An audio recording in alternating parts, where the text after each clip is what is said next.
Приветствую всех на моем канале, моих постоянных зрителей и читателей, а также тех, кто попал на мой канал впервые или случайно.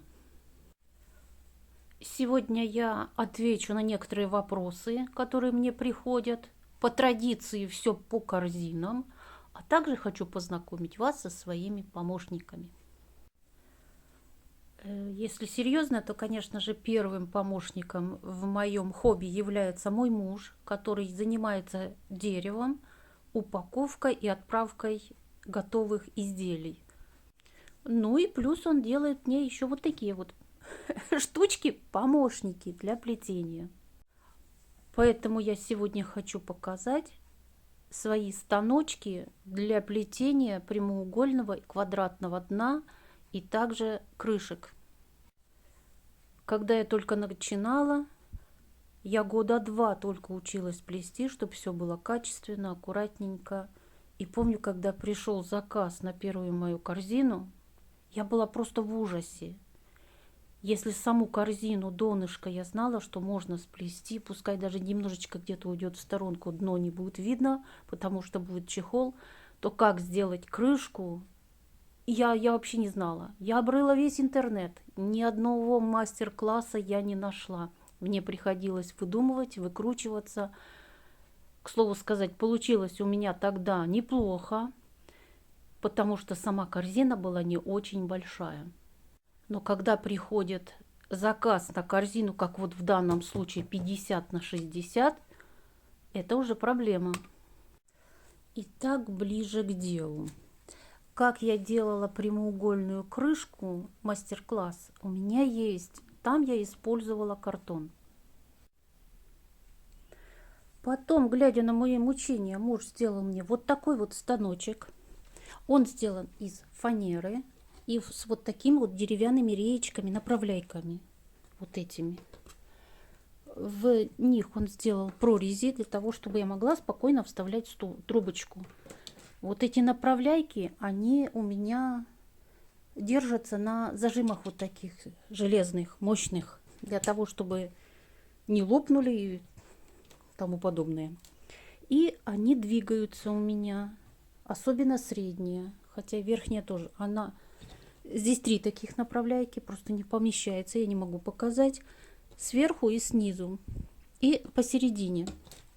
Для того, чтобы у меня не гуляли стоечки, я вот эту среднюю опускаю. И по мере плетения я ее поднимаю. Кроме того, на самой фанере разметочка есть. С одной стороны 2,5 сантиметра, а с другой стороны 3 сантиметра. То есть я могу плести как маленькую, так и большую крышку, донышко, корзиночка. Так, вот такой вот деревянный у меня есть станочек. А для больших донышек или для больших крышек я, честно говоря, я не люблю плетеные донышки. Я считаю, что донышко из фанеры более практично. Но для крышки я придумала вот такую вот вещь. Я купила вот лист. Сейчас я покажу, как он называется. Так, вот называется такая штука Техноплекс. И, видимо, фирма Технониколь. И стоит такая вещь 152 рубля, по-моему. Не такие уж большие деньги, чтобы облегчить наш труд. Дальше. Что я делаю? Сейчас я покажу. Пока крутила туда-сюда, у меня все сбилось, но в общих чертах я сейчас покажу. Значит, что? Я приклеиваю сюда вот такой вот шаблончик. Можно узко, можно. Я люблю вот таким широким. Расстояние между стоечками у меня здесь 3 сантиметра. Я закрепляю стоечки булавочками. Выглядит это вот так. На начальном этапе я стоечки закрепляю малярным скотчем. И для того, чтобы не гуляли мои стоечки, я использую, как всегда, наши помощники любимые, булавочки.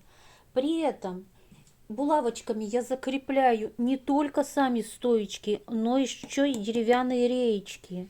Потому что бывает такое, что у кого плотное плетение, то крайние, кто использует реечки, да и в принципе, если кто-то использует просто трубочки, они стягиваются внутрь. И для того, чтобы не было вот этого стягивания внутрь, здесь, вот в этих местах, не видно, вот в этих местах на всю длину я вставляю булавочки, и они держат. Нету стягивания вот этого эффекта песочных часов. И, конечно же, по мере того, как поднимается мое плетение, я переставляю булавочки выше, выше и выше. Таким образом остается... Муся ходит, Муся. Таким образом мои стоечки идут ровненько. Они не гуляют. И плести очень удобно. Может быть, чуть-чуть помедленнее, потому что приходится, где-то выскакивает булавочка, где-то ее нужно вынуть для того, чтобы вставить рабочую трубочку. Но зато эффект, наша крышечка будет ровненькая. Вот это вот чудо не дает мне работать. Когда я работаю с лаком, ну, в общем, с вонючими веществами, так сказать, я закрываю дверь. И тут моя Муся начинает протестовать. Она будет царапать дверь, она будет требовать: пустите меня, пустите. Ну вот я открыла. Еще когда я делаю съемки, я тоже закрываю дверь, чтобы не было постороннего шума. И тут начинается шум. Она шкребет в дверь, она скребется, а она требует: пустите. Ну вот я ее опустила. Ну вот мы сидим спокойно, все. Сразу успокоилась. Да, Мусь? Булавочки в этот пеноплекс входят очень легко. Можно переставлять туда-сюда. На данный момент я проплела уже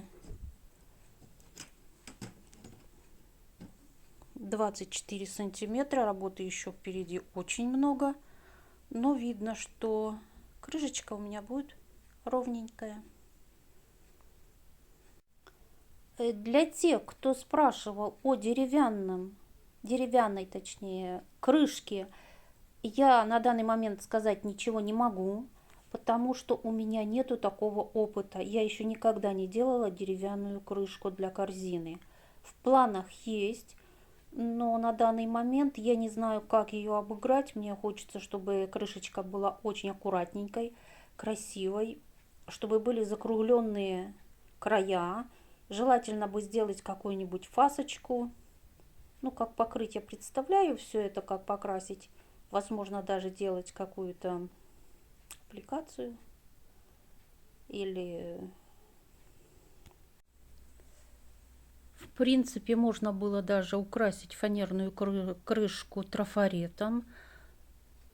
Уместным, конечно, к интерьеру.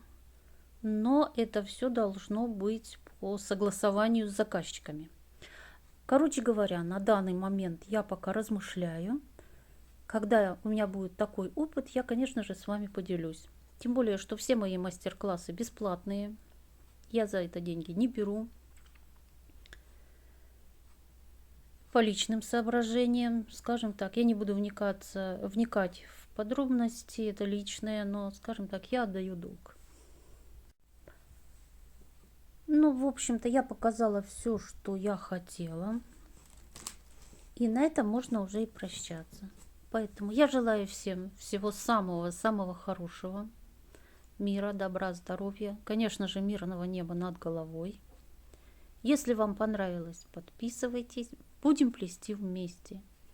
А на этом всем пока-пока и до встречи в следующих видео.